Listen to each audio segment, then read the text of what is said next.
விதைக்கிற நாட்களில் ஊருக்கு போயிட்டா அறுக்கிற நாட்களில் ஆளுக்கூலி மிச்சம்பாங்க. வேளாண்மையில் 2 வரிகளில் ரொம்ப முக்கியமான பழமொழி இது.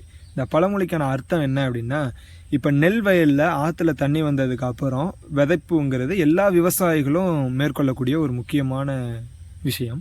இப்போ எல்லாரும் விதைக்கும் போது ஒரு விவசாயி அவங்க வீட்டில் இருக்கிறவங்க மட்டும் வெளியில் போயிட்டாங்க அப்படின்னா, திரும்ப அறுக்கிற நேரத்தில் ஆளுக்கூலி மிச்சம். எல்லாரும் அறுவடை செய்வாங்க, அந்த நேரத்தில் உனக்கு அந்த செலவு இல்லை அப்படிங்கிறத, அதாவது வஞ்ச புகழ்ச்சி அணிம்பாங்க.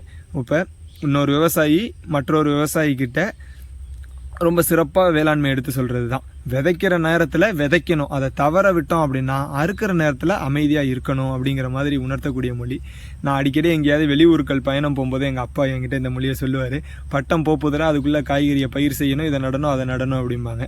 அப்போ ரொம்ப வேளாண்மையை ஆழ்ந்து சிந்திச்சு நிறைய பழமொழிகளாகவும் கருத்துக்களாகவும் விவசாயத்தை நம்மக்கிட்ட கொண்டு வந்திருக்கிறாங்க. அதில் முக்கியமான மொழி இன்றைக்கி பட்டத்தில் பயிர் செய்ய வேண்டிய ஒரு முக்கியமான கொடி காய்கறி ரகத்தை பற்றி தான் முழு காணொலியில் பார்க்க போகிறோம்.